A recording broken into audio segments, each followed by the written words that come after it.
कहते हैं कि मानवता सबसे बड़ा धर्म है। कमजोर असहाय लोगों की सेवा और उनकी सहायता करना ही सच्ची मानवता है।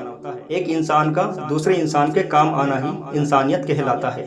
जब इंसान के अंदर अहंकार घमंड आ जाता है तो उसके अंदर से दूसरों के दुख दर्द का एहसास खत्म हो जाता है। उसे किसी के दुख की कोई चिंता नहीं होती। दूसरों के दुख दर्द को समझने की उसकी क्षमता समाप्त हो जाती है। जब मानवता की सेवा करने का भाव उसके अंदर से निकल जाता है तो फिर वह मानवता की श्रेणी से निकलकर पशुओं की श्रेणी में चला जाता है। वह पशु बन जाता है। अगर हमारे दिल में भी दूसरों के दुख दर्द को समझने और उनकी सहायता करने का भाव समाप्त हो चुका है तो फिर यकीन मानिए कि हम दो हाथ दो पांव वाले पशु से ज्यादा कुछ भी नहीं है।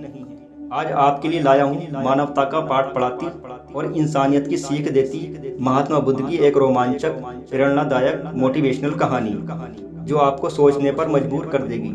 इसलिए आपसे गुजारिश है कि वीडियो को बीच में छोड़कर बिल्कुल भी ना जाएं और आखिर तक पूरा ज़रूर देखें। अगर आपने मेरे चैनल को अभी तक सब्सक्राइब नहीं किया है तो जल्दी से सब्सक्राइब कर लें।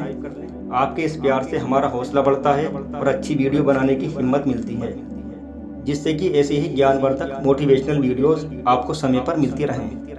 तो चलिए शुरू करते हैं आज की कहानी। ये कहानी है महात्मा बुद्ध, एक स्त्री और उनके 3 शिष्यों की। एक बार महात्मा बुद्ध के 3 शिष्य उनसे मिलने के लिए उनके पास जा रहे थे। यात्रा बहुत लंबी थी, यात्रा का कोई भी साधन नहीं था, इसलिए वे तीनों भिक्षु पैदल ही यात्रा कर रहे थे। गर्मी ज़्यादा थी, इसलिए वे थोड़ा रुक रुक कर यात्रा करते थे, जिससे कि उन्हें थकान न हो और प्यास भी कम से कम लगे। जिस रास्ते से होकर वे जा रहे थे उस रास्ते में एक नदी पड़ती थी। चलते चलते वे नदी के पास पहुंच गए। पानी पीकर वे वहीं विश्राम करने लग गए। अचानक ही उन तीनों को एक महिला की आवाज़ सुनाई देती है जो बचाओ बचाओ चिल्ला रही थी। वे दाएं बाएं देखते हैं लेकिन उन्हें कोई भी नजर नहीं आता। एक शिष्य की नज़र नदी पर पड़ती है तो उसके पैरों तले जमीन खिसक जाती है। एक महिला नदी में डूब रही थी। वे अपने जीवन के लिए संघर्ष कर रही थी और बचाओ बचाओ चिल्ला रही थी। वे तीनों किनारे पर खड़े ये सब देख रहे थे। एक शिष्य ने कहा, अगर हमने इसे जल्दी से बाहर नहीं निकाला तो ये मर जाएगी। इतना कहकर वे नदी में उतरने लगा। ये देखकर दोनों शिष्यों ने उससे कहा, तुम ये क्या अनर्थ करने जा रहे हो?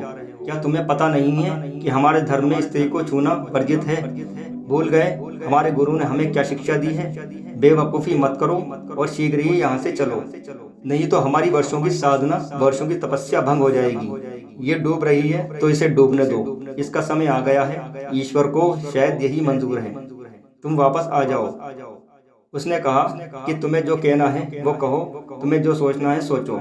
इस समय इस स्त्री की जान बचाना ही मेरी सबसे बड़ी साधना, सबसे बड़ा धर्म है। अगर मैंने इसे ना बचाया तो मानवता मुझे कभी माफ नहीं करेगी। इतना कहकर वे शीघ्र ही नदी में कूद गया। काफी प्रयास करने के बाद उस युवक ने महिला को बचा लिया और महिला को कंधे पर उठाकर नदी से बाहर ले आया। वो दोनों शिष्य दूर खड़े ये सब तमाशा देख रहे थे। कुछ देर बाद महिला को होश आया और वे युवक का धन्यवाद करती हुई अपने रास्ते चली गई। जब दोनों शिष्यों ने ये सब देखा तो उस शिष्य को बुरा भला कहने लगे, तुम हमारे साथ रहने योग्य नहीं हो, तुम्हारा धर्म भ्रष्ट हो चुका है, तुम वापस अपने घर लौट जाओ। हमारे साथ आने का तुम्हें कोई भी अधिकार नहीं है, तुम अपवित्र हो गए हो, तुम्हें अपने पापों का प्रायश्चित करना होगा। उसने कहा कि मैंने एक इंसान की जान बचाई है, बाकी इस स्त्री से मेरा कोई लेना देना नहीं है। क्या अच्छा है और क्या बुरा, क्या पाप है क्या पुण्य, इसका फैसला करने वाले तुम कौन होते हो? इसका फैसला तो बनते ही करेंगे, इसलिए मैं वापस नहीं जाऊंगा, तुम्हारे साथ ही चलूंगा।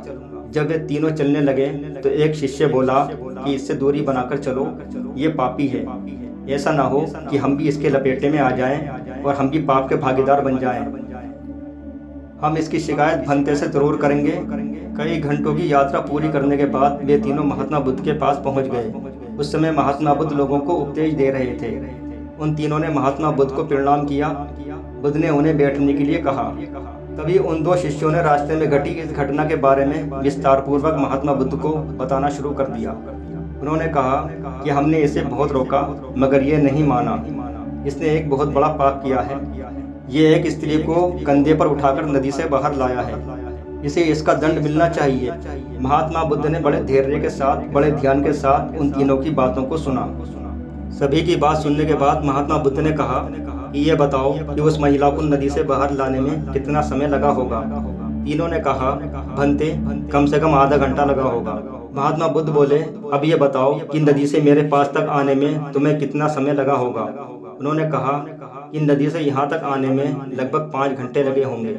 महात्मा बुद्ध बोले कि इस भिक्षु को एक स्त्री की जान बचाने में केवल आधा घंटा ही लगा और तुम दोनों पिछले 5 घंटे से उस स्त्री को अपने मन में उठाए फिर रहे हो। अब तुम ही बताओ कि तुम तीनों में से सबसे बड़ा पापी, सबसे बड़ा गुनहगार कौन है? वे जिसने किसी का जीवन बचाया या वे जो खड़े खड़े तमाशा देखते रहे और मेरे पास आकर शिकायत कर रहे हैं? दोनों भिक्षु लज्जित हो गए और क्षमा मांगने लगे। महात्मा बुद्ध मुस्कुराए और कहा कि मानवता सबसे बड़ा धर्म है। किसी की सहायता करना, किसी का जीवन बचाना और किसी के काम आना, यही सच्ची मानवता है और यही इंसानियत भी है। जिसमें मानवता, इंसानियत नहीं है, वो मेरा शिष्य बनने के लायक नहीं है। तुमने मेरी शिक्षा को ठीक से समझा ही नहीं। अगर समझते तो फिर शिकायत करने की बजाय किसी की जान बचाते। ये कहानी आपको कैसी लगी हमें ज़रूर बताएं। अगर वीडियो पसंद आया हो तो लाइक, शेयर और सब्सक्राइब ज़रूर कर दें। फिर मिलेंगे एक और कहानी के साथ। तब तक के लिए अपना ख्याल रखिए। वीडियो देखने, पसंद करने और लाइक करने के लिए आपका बहुत बहुत धन्यवाद।